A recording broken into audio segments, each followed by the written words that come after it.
Hey fanboys, hey fangirls, Carnell Holley here at Anime Weekend Atlanta 2025 for the 30th anniversary. Yep. And I'm with Faisal, the man that's over Anime Weekend Atlanta. Now, what is your job title? It's a CEO. CEO, okay. Yep. Now, sir, coming in, I didn't know that it was the 30th anniversary. This was my first con. I'm trying not to fanboy right now, but I'm just like, this was my first con before I officially went to any other cons exploring because I didn't have adult money at the time. Oh, so, yeah. You know, that is 100% felt. So, as far as it being the 30th, what was it? What was the plan for this celebration? It's basically an excuse just to make a lot of kind of fun signage and fun like theming. Because every year the goal is to kind of just do better than the previous years. Makes sense. And we ran into a fun kind of, not an issue, but a dilemma of, because COVID happened, so 1 year was taken away. So your 30th convention won't line up with your 30th year anymore. This is true. So last year was our 30th, like, since the first convention, but this year is our actually 30th convention. Gotcha. I ran into another con mentioned that before. I was like, that is so true. Right. Okay. So with it being the second time here at the George World Congress Center, what was the transition like for you from that you felt was I guess a better fit? It's really our previous venue, which we had been in since 2001, 2003, something like that. But we were there for 21 years. But we basically just kept hitting capacity at pretty much all points of the venue. So our very final year there, our registration lines and just having people come in, we ended up having to use like an old theater that was in the mall space in order for people to come get badges. I remember that. Okay. Right. The old AMC. Yep. Okay. And the bigger thing for me though was definitely like the X halls, like they only have X amount of X hall space, and we turn away almost 1,000 artists each year for Artist Alley. Right. And then it's the same kind of thing for dealers, and also just in general with our main events where we have like the rave and concerts and stuff.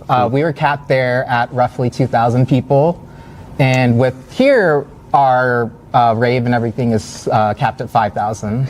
And okay, because you mentioned in the raves, and I'm just like, looking at, because I'm flashing back to looking at the plan and going into the wee hours when it's adult time and all the different things. And I've never had a chance to go to the rave. I'm usually like during the day. You do it tonight. Right, it starts at midnight. Okay, and it doesn't it go all the way till 4 a.m. 4. It's midnight to 4 a.m. Okay. You don't have to stay the whole time. This is true. Just to catch a vibe. And okay. I got to look into that. I can't make any promises right now. Okay. You were on the schedule and making sure that I link up with you. Now,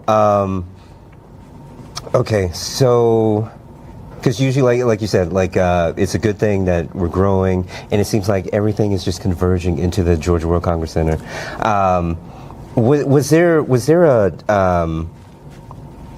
a plan? Because I know there's another con. Usually, it was almost felt like a cut and paste. It's like I'm familiar with this, and then getting adjusted to Anime Weekend Atlanta coming here. Yeah, it's just like okay, all right. I'm like so used it's to the definitely hotel a different vibe.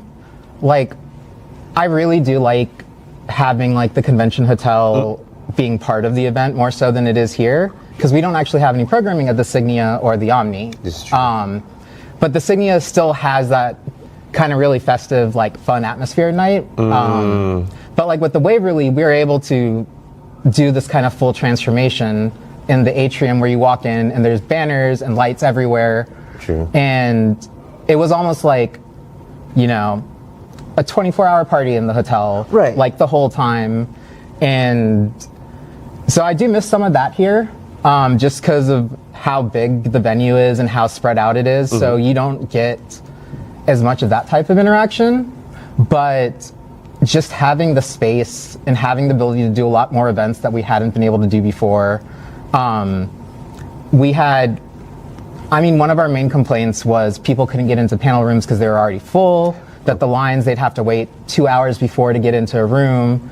And a lot of that's been alleviated because our panel rooms are double the size here. Nice. So like outside of our main events are like our, what we call grand panel, which is the second largest stage. It holds 1,500 people, or actually no, it holds almost 2,000 people now, which is the size of our main events from before. So we just can hold so we're able to do a drag show, and rather than having to turn people away. Yep, that was last night. Tonight's the burlesque. Okay. And in the past, we had to turn away a lot of people from being able to go in just because of room. And this year, it was really cool because we had 1,700 people show up for the drag show. And for me, that's just, it's important that when you have really cool content and you have cool things, people need to see them. Otherwise, it's cool that you had it, but when there's 1,000 people that didn't get to see it, it's kind of like a bummer. Yeah, we were there. Okay, and I get you on that one. Mm-hmm. No, because I'm trying to remember between the hotel and which locations there were, because it was really seamless between the Cobb Galleria and the Waverly. Yep. I'm just like this is hot. I like it. Yeah. And so with it here, bigger space. Yep. Love that. So. As far as getting the word out, how were you going about that? Most of our growth is just through social media and word of mouth. We've never really done any of the active campaigning of handing out flyers and stuff. We obviously go to the friendly shows like MomoCon, DragonCon, Comic-Con. Oh, and that's in Alabama. Yep. Okay. I'm trying to get MTAC, which is Tennessee, South Carolina, one of those two, slightly north of us. MTAC. It's like a, to me, it's much more of a chiptunes music kind of convention, but it also has a lot of Japanese influence. Nice. And for kind of moving to the venue, there are a lot of upsides, but there's also obviously a lot of downsides. You're in downtown Atlanta. Prices for parking parking, yes. Luckily, they've been pretty good about honoring a $15 rate per day. So it's just slightly more than the Galleria. Where's the 15 at? I didn't. The red deck. Okay. The red deck, the blue deck, and the yellow lot should all be $15 a day.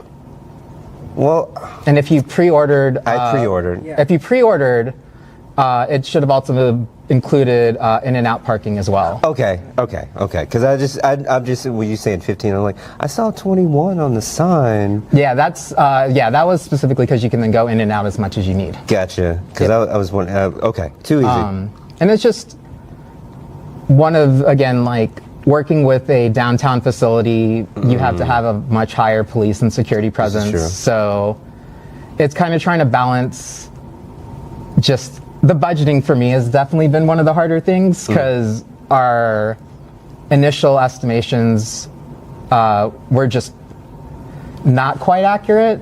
So it was a good 20% higher costs last year than I thought.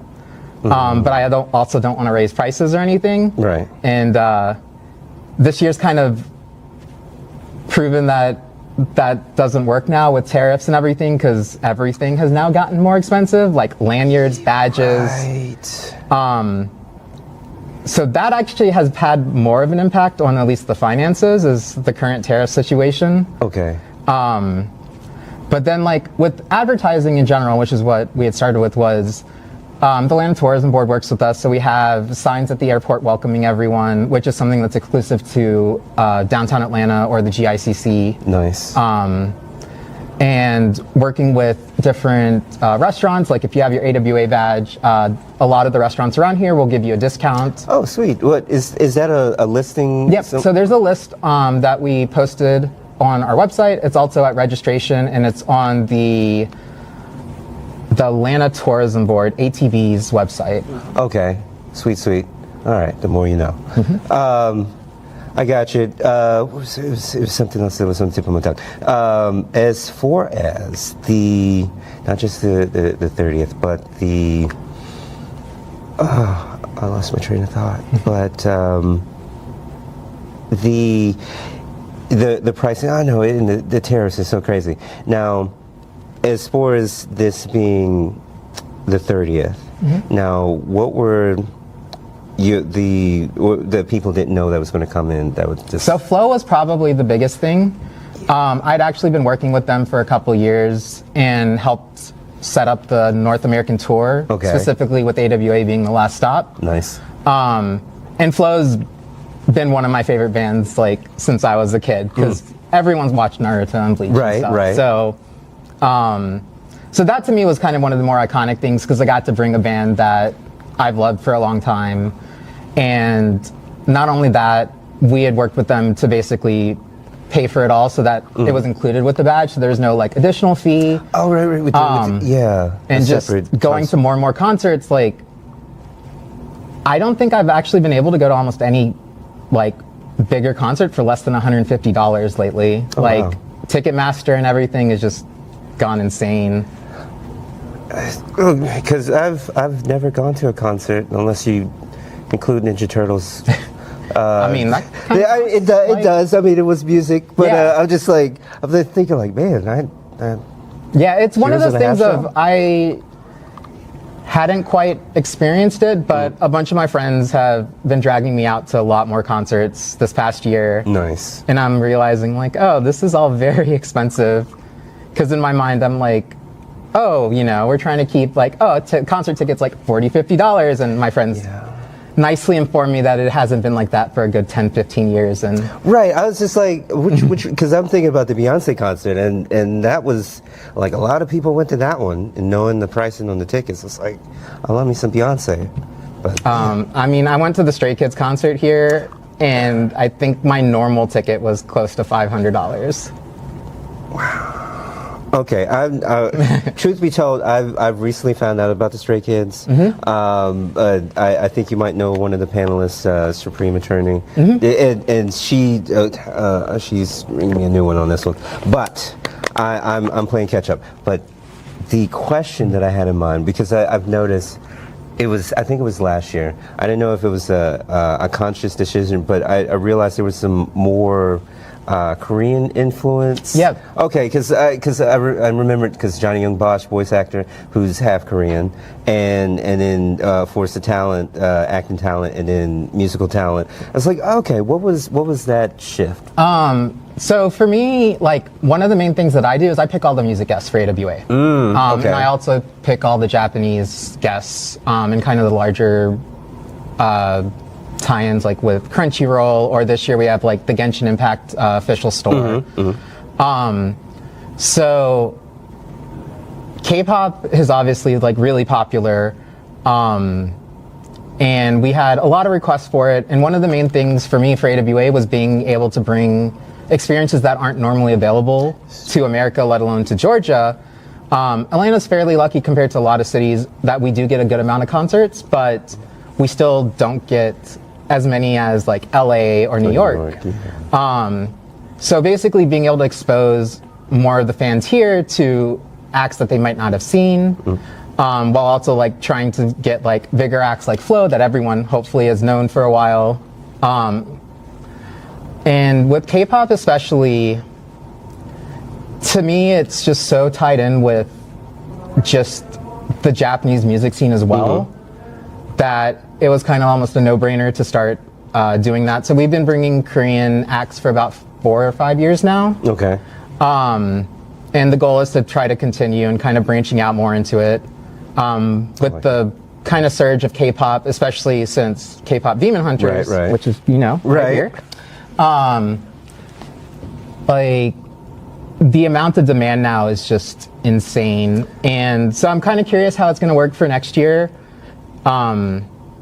Because as it kind of rises, it becomes a little bit more difficult to get the acts here. Makes sense when it becomes more popular. Because they would rather than do, you know, an arena and make, you know, their $2 million in sales. Yeah. So.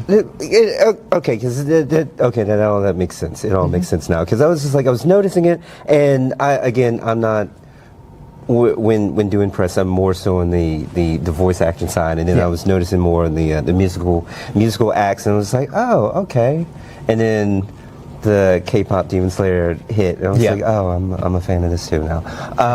But okay, and it's been going on for at least 5 years, yeah. 5 years. Nice. So, understanding that it's getting bigger, what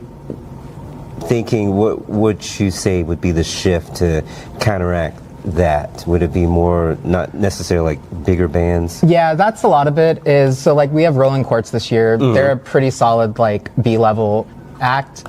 And kind of one of the things that even, at least what I've experienced with Japanese labels is when we first started bringing a lot of acts, like we brought a lot of the smaller acts because you have to kind of establish that relationship and trust with the label.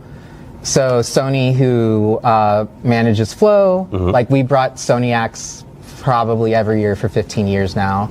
Nice. So with Flow, they were like, they knew that we would be able to provide like a good stage, a good experience, and that we would make sure that Flow's represented in the best light. And I think it's going to be almost the same for K-pop, where we bring some of the junior bands and the newer groups, and then as we kind of prove ourselves and our track record, we'll be able to get bigger and bigger acts.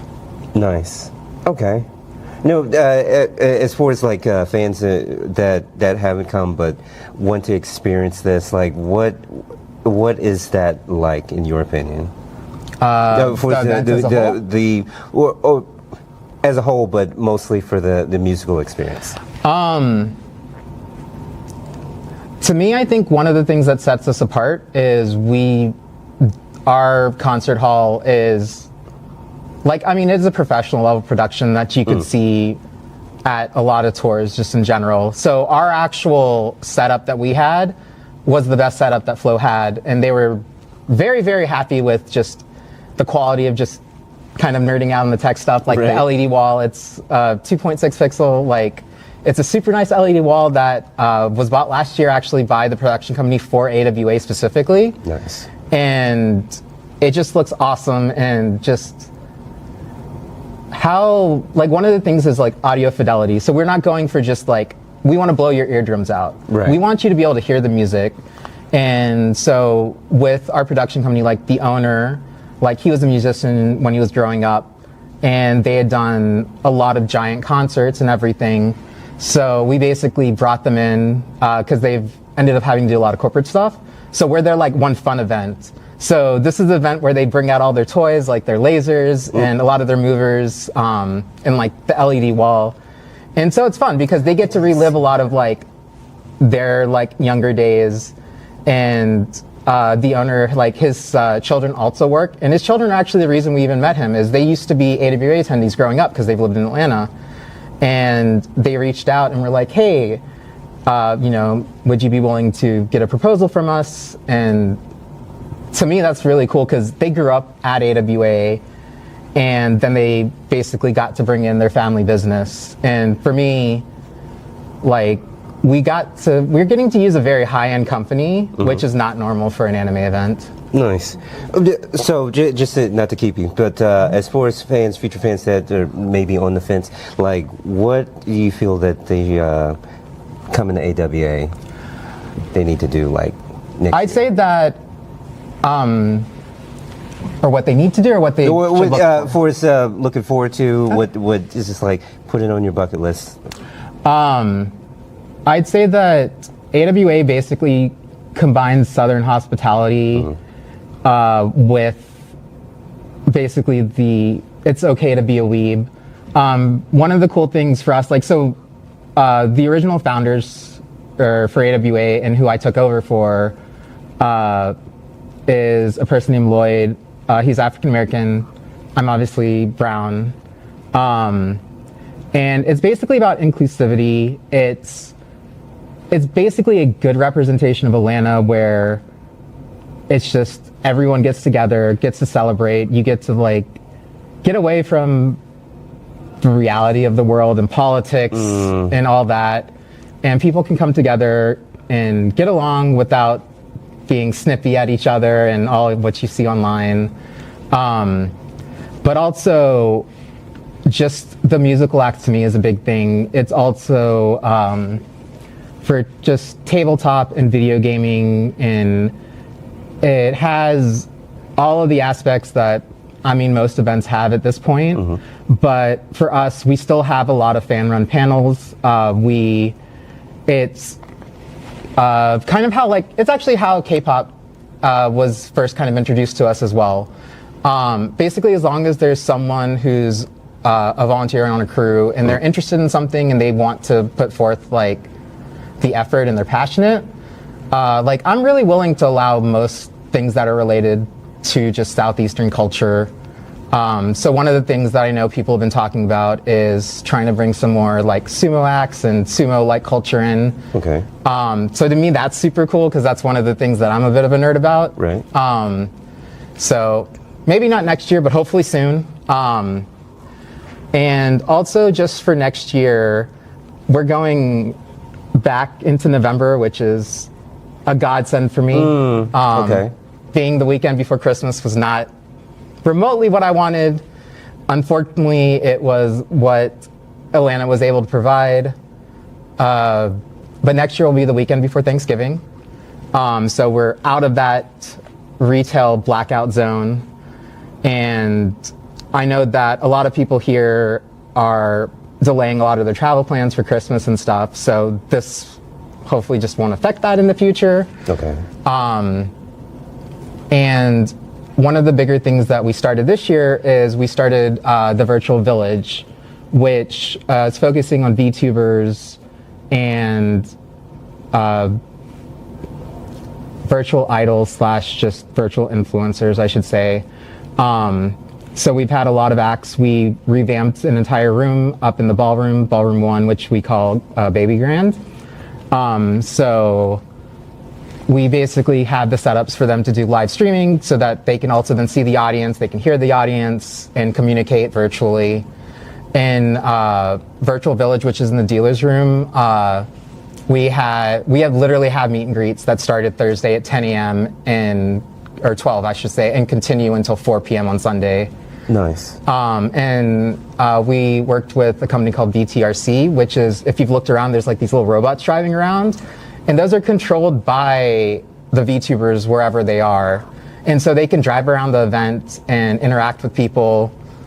And to me, that's just really cool because I think that's kind of where stuff is kind of leaning towards as technology improves and everything.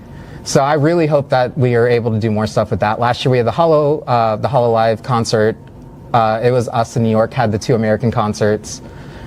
This year we've invited close to 50 independent VTuber studios, giving them a platform to kind of work with fans because it's an emerging market. And the companies and studios that are interested in it, they don't have a lot of money. So we actually gave away all the space to them. So none of them had to pay anything. We gave them the space for free. We gave them badges for free.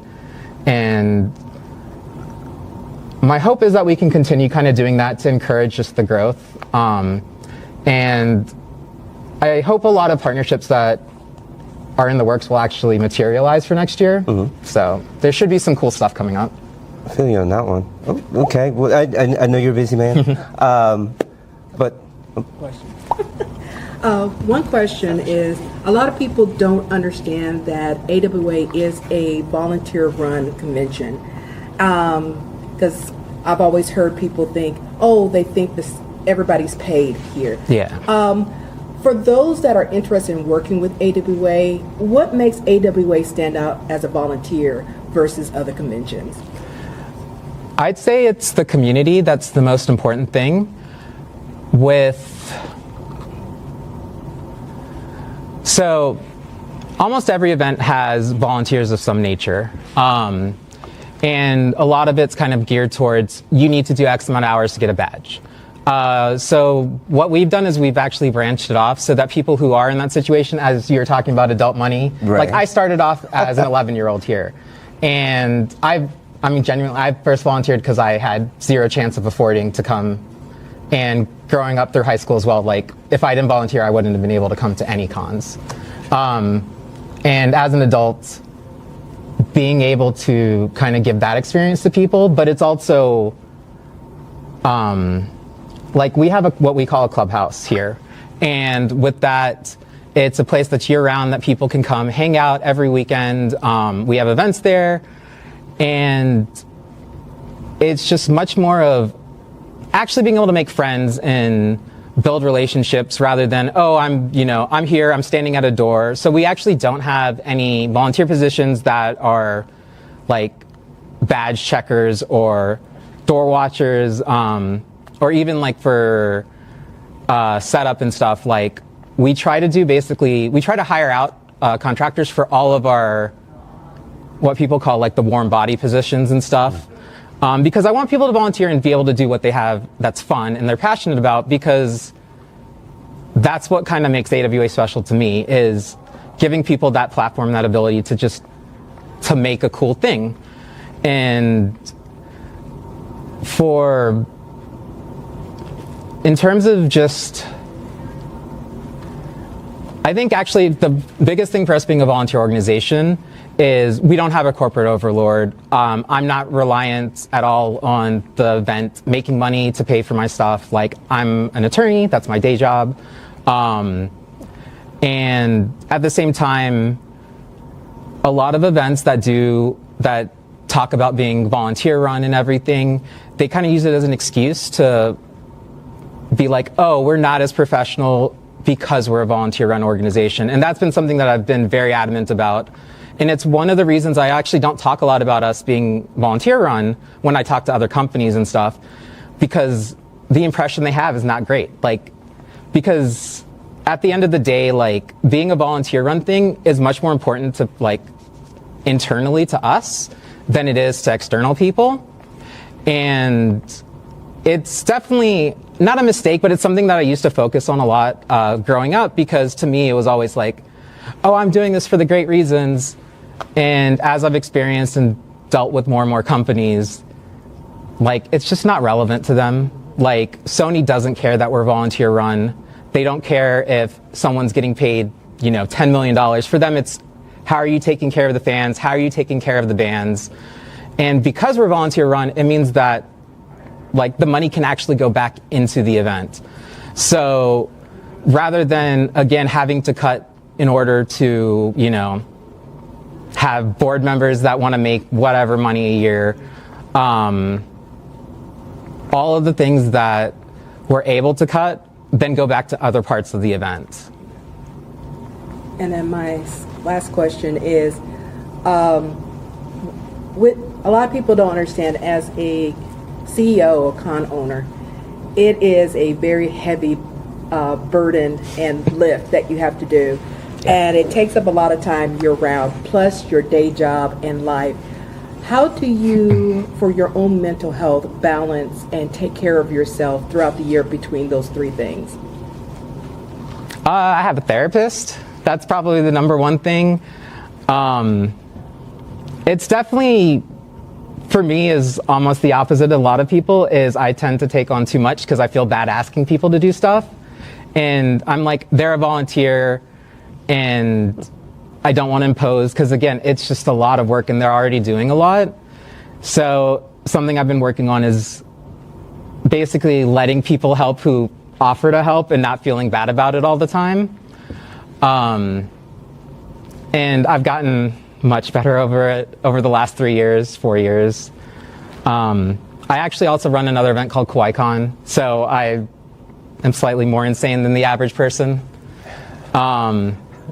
But to me, it's fun. Like, even if I won the lottery tomorrow, like, I wouldn't want to quit doing events. To me, it would just be, it'd be more fun, because then I'd have money to go do fun things. But yeah, people have asked, like, do you plan on retiring? And I'm like, when I feel like I can't do a better job or that other people would do better, like, I absolutely want to, hand it over to the next generation. But I also don't have any plans, like, in the near future of stopping, or any, like, I want to retire, because I don't know what I do. Like, this is such a big part of my life. Like, this is my social life.